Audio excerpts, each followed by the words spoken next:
Welcome to What the Health? Where anything health is fair game as we tackle the trends and bust the myths about health and wellness. Here are your hosts, Dr. Dan and Angela Toro. And welcome to another episode of What the Health. I am Dr. Dan here with my co-host, Angela. Welcome back, guys. I'll get the disclaimer out of the way. As you know by now, we are here for informational purposes only, in no way offering individualized medical advice. Always talk to your trusted healthcare provider before making changes to your diet or lifestyle. So with that being said, let's jump right in. Today's topic of discussion is going to be a fun one. Get ready for a roller coaster ride. We are talking about milk was a bad choice. Which, if you know what movie that's from. Are we allowed to say? I don't know. I don't know what the rules are. It's from Anchorman, right? Yeah. So he's going through a very difficult time and just making completely poor, self-destructive life decisions. Yeah, he's sitting there chugging milk in like the 90-degree heat in San Diego. Milk is a bad choice. So, yes, funny line from a movie. If you've ever seen the movie, it's worth it, I think. It'll make you laugh. But anyway, we're talking about literally why milk is probably not the best choice for your health and well-being. You're going to get into an article here in a minute, yes, and just completely tear apart, some of the research and really not just the research that the article was referencing, but the article itself and why it's ridiculous. But before we start tearing that apart, I just have to go from the 30,000 foot view because I've said this so many times and it didn't really dawn on me until I got into chiropractic school and again start looking at things a little bit more holistically. But the most logical advice that I ever got about milk and whether or not we should drink it is starting with the question: is there any other species that continues to drink milk from a different species after they are weaned from breastfeeding? No. And the answer is no, absolutely not. So that makes humans the only species that continues to drink milk from another species after we are weaned from breast milk at a very young age. So there are many reasons of why we really should not be drinking milk beyond the time when we're weaned. That being, and we go into multiple reasons. One being that it's extremely pasteurized. The pasteurization process eliminates all the healthy enzymes and bacteria, and really it's a very, very high heat index because it's trying to kill all virus and bacteria in the milk. That's what ultra pasteurization is. It's a very high heat process. So it kills all that stuff. When you heat a protein, you denature it, meaning that you change its shape and it changes the function. So when you denature a protein, it changes the function of the protein. And that's what is happening when you go through pasteurization. So when you pasteurize milk, you are, maybe keeping its shelf life longer, but you're really eliminating a lot of the healthy components that are in milk. So that was one that kind of hit me between the eyes whenever I was growing up. Because again, when we grow up, how many gallons of milk did we go through? There were 4 gallons of skim milk in the fridge at any given time. Yeah, fat-free milk. Yeah, that was probably weekly, if not. Oh yeah, 4 to 5 gallons. Yeah, easily we would go through between 3 of us. From the time that I was probably in my teens and you were pre-adolescent, and there's a brother between us, the 3 of us, and as a family we would go through 4 to 5 gallons. That's what we would drink at every meal. That's what. Yeah. And again, and what we found out later is skim milk is essentially sugar water, right? So yes, that's been even more pasteurized and again had all the fat taken out. Exactly. So now you have a higher sugar content with no fat. Yep. So you've lost probably the one good nutrient you could get from it. Yep. And so you're essentially getting milk flavored sugar water. Correct. So and as delicious as it is, we come to find out that it's just really not very beneficial for you.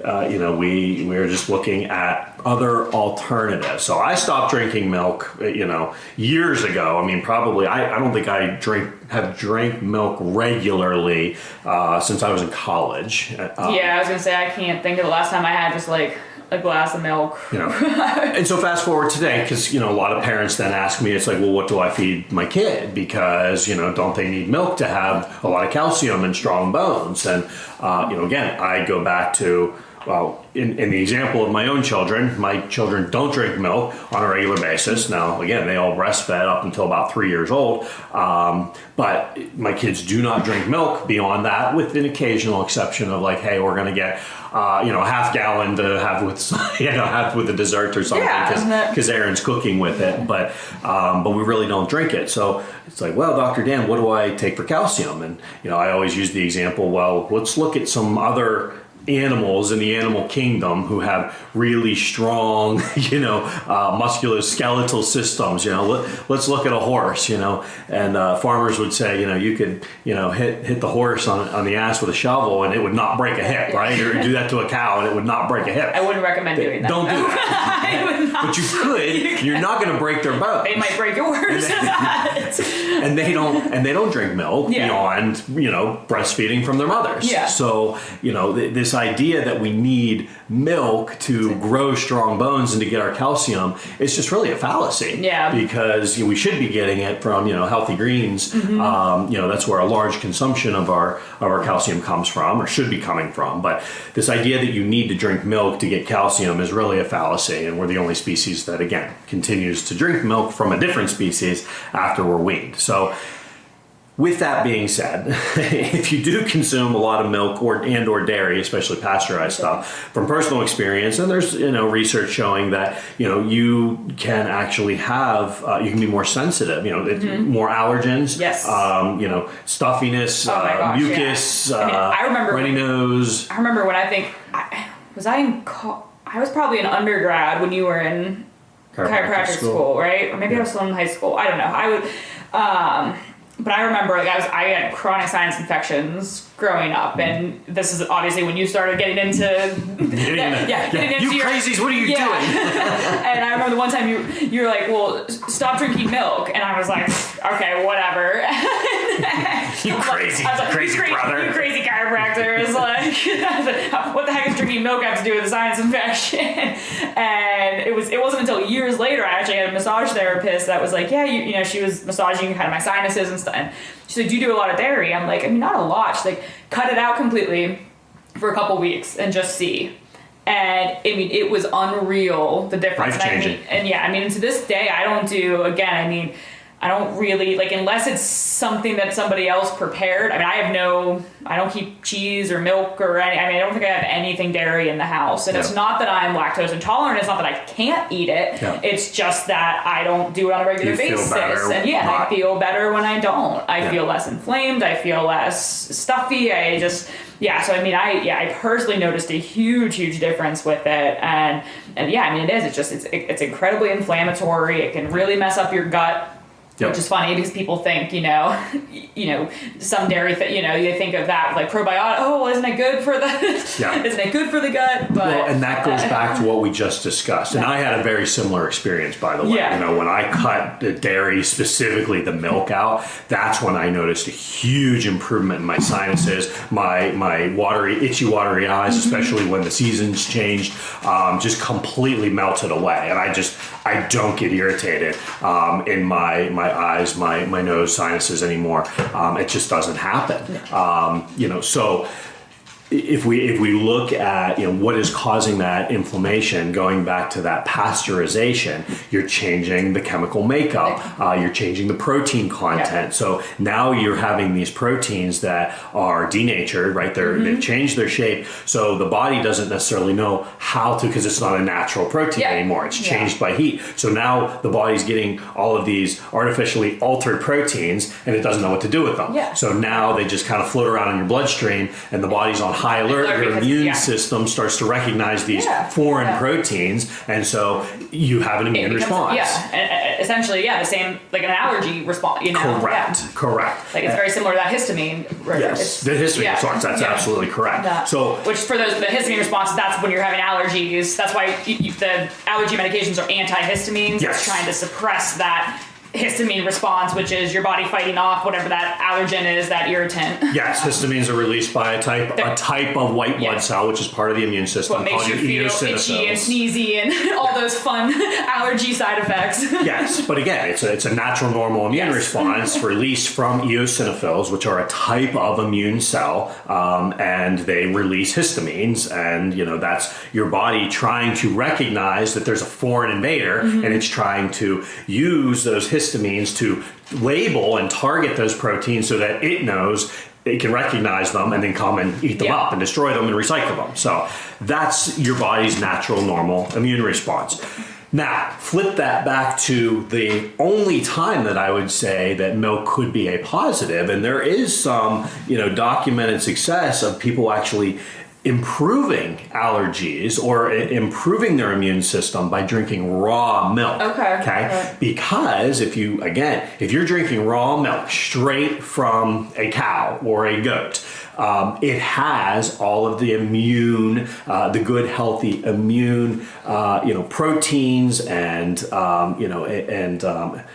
antibodies, because if you think about it, that milk was made for the young animal of the young cow or the goat, and so when you look at offering that in a very basically straight from breast to consumption, you are getting the benefit of those healthy antibodies and those healthy proteins, and again, you're getting it in the correct concentration of carbohydrate, sugar, fat, and protein. And again, milk has all three of those in there in its natural state. So that would be the only time. But again, we talk about the same thing with with fats, where you take something, healthy natural fats, then get processed and changes the natural, what our body is able to recognize and break down. And then that's when we get into like the trans fats, and those are so highly inflammatory. So essentially it's the same idea with the milk and with the dairy. The more you change the natural structure of it, the less the body's going to recognize and know what to do with it. So instead of seeing it as,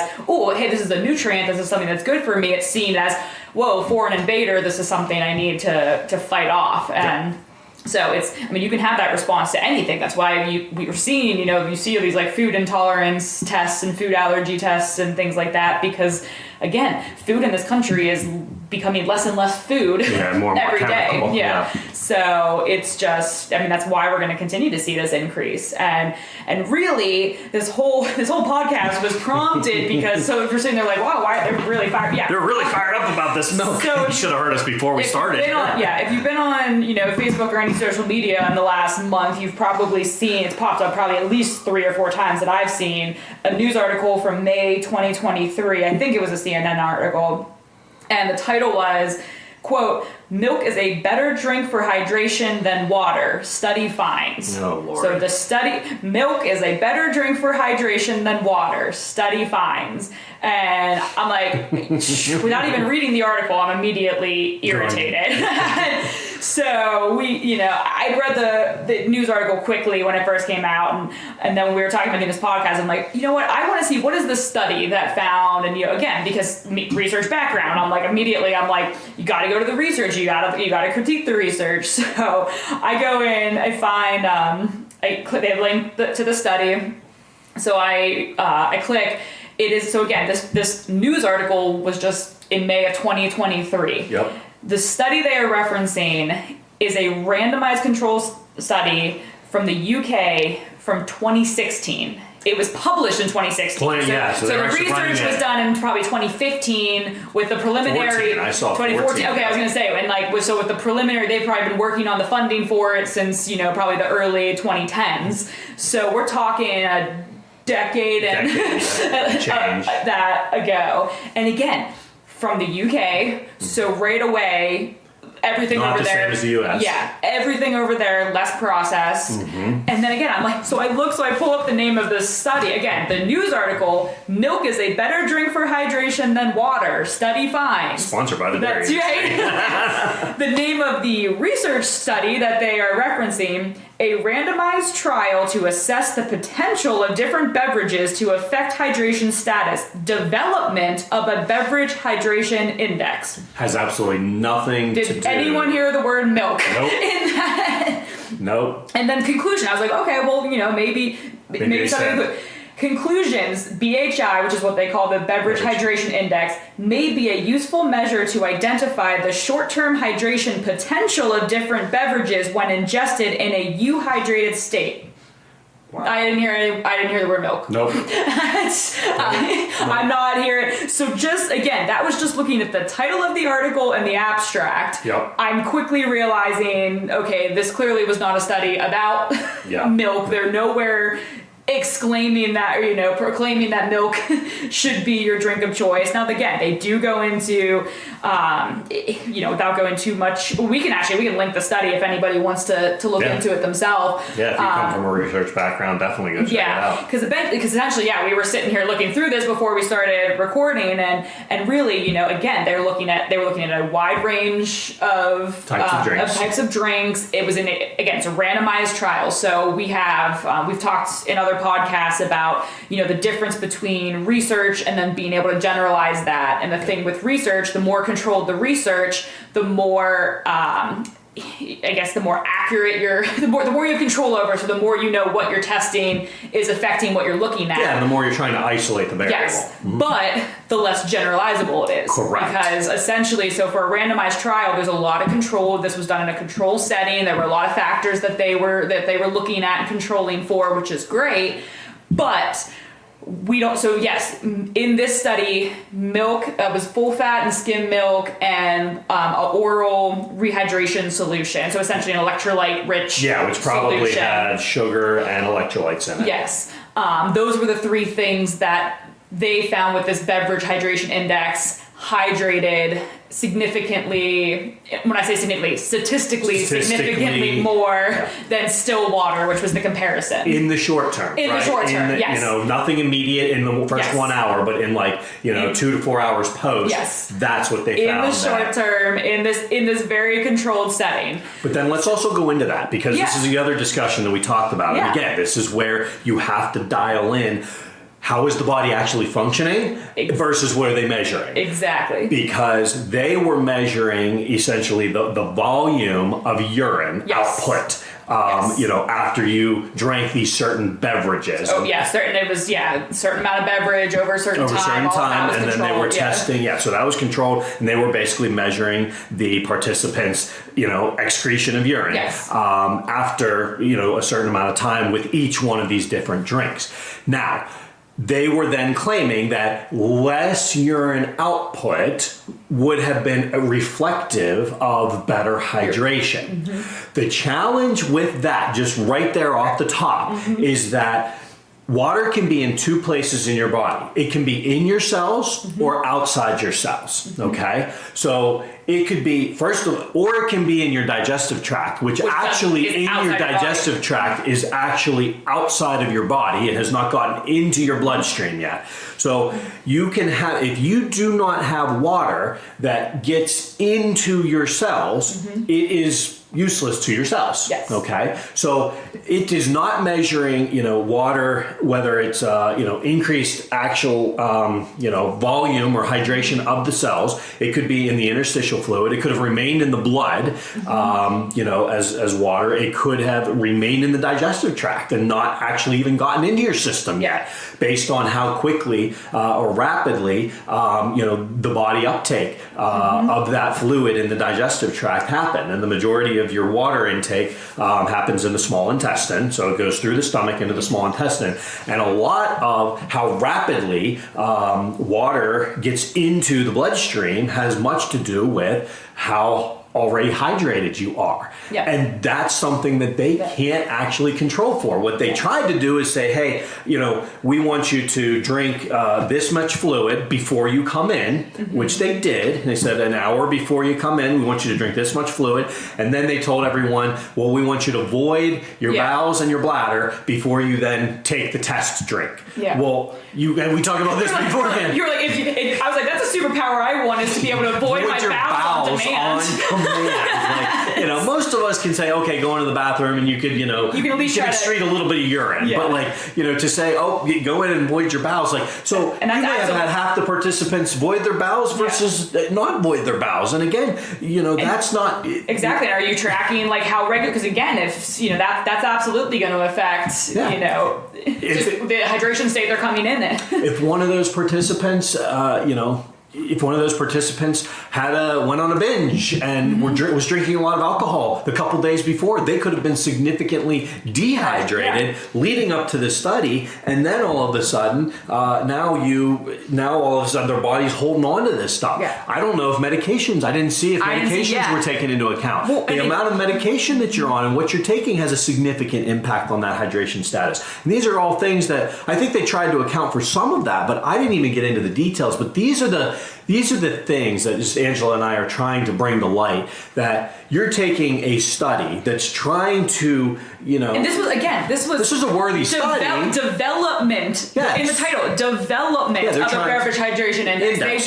They're saying they were trying to create an index that could be used to then maybe delve in deeper. Yeah. So then this article, again, funded by the cough dairy industry, pulls. Wait, just differentiate that. Yeah. The article, which is the news article about the study, two different things. The news article that referenced the study. Yeah, so again, so somebody was obviously put on this project. Hey, go find a study that shows milk is better than water, or milk or that you should go drink milk. And again, delve through this, and it goes, oh, okay, well, technically in here it says milk hydrated more than water. Yeah, in the immediate 2 to 4 hours after drinking it. So taking this very controlled study and exclaiming that milk is a better drink for hydration than water is study finds. Oh, it's just, that's you grinds my gears. God, it really grinds my gears. Yeah. Because, and the best part was, so then I'm, obviously going down the Google rabbit hole.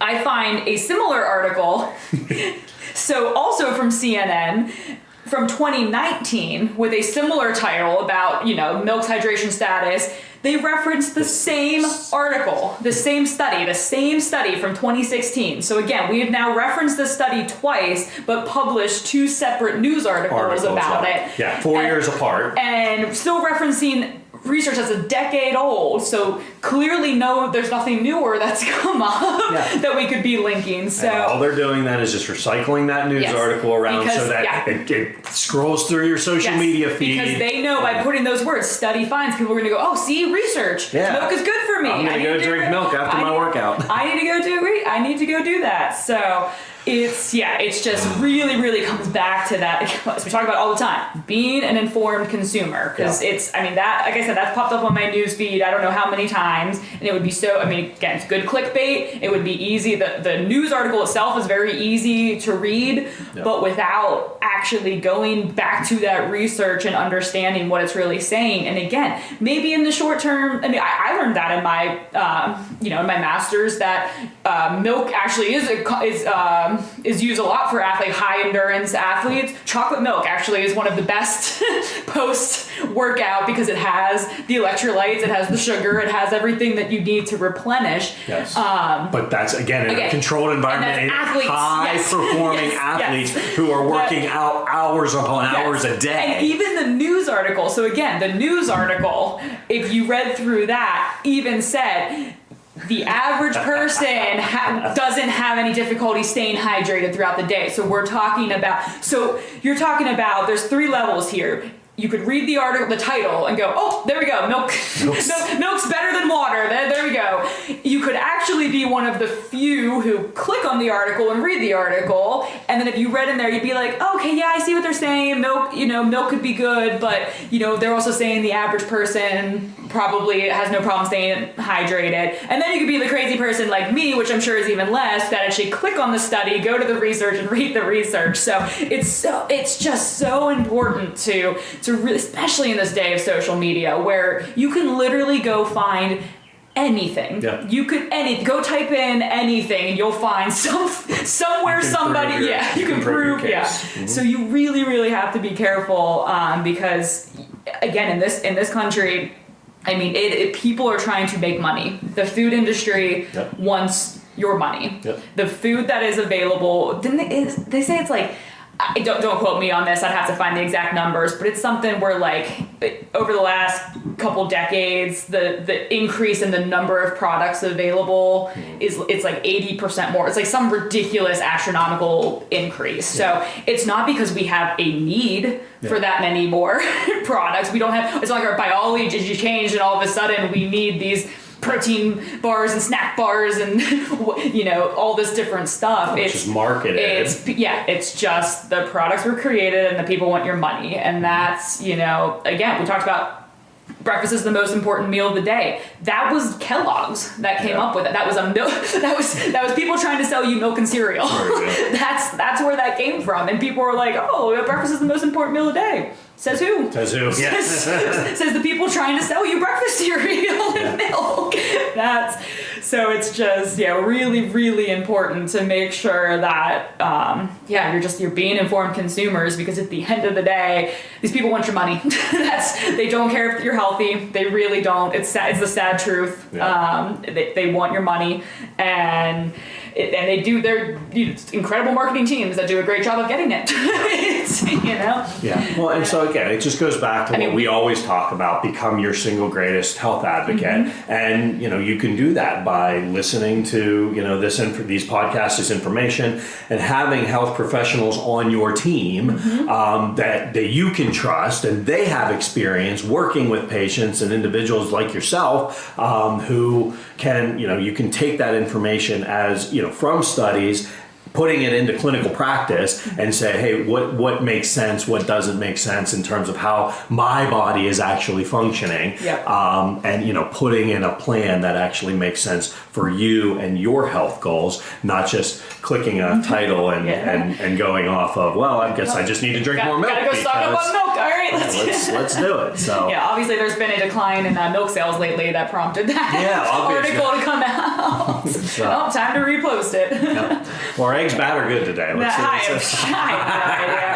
question is, are they affordable today? So with that being said, if any of this made sense or resonated with you, we welcome you to check out more of our podcasts. We welcome you to check out information on our website, Turo, Turo, familychiropractic.com. And again, if you have questions for yourself or a family member, do not hesitate to reach out. We love answering questions and just being a part of your discussion and your health journey. So with that, thanks for joining us on why milk was a bad choice. I'm Dr. Dan here with Angela. Thanks, guys. We'll see you next time. See you next time. You've been listening to What the Health with Dr. Dan and Angela Toro, brought to you by Toro Family Chiropractic. To learn more about the resources mentioned on today's show or listen to past episodes, visit www.whatthehealth.world.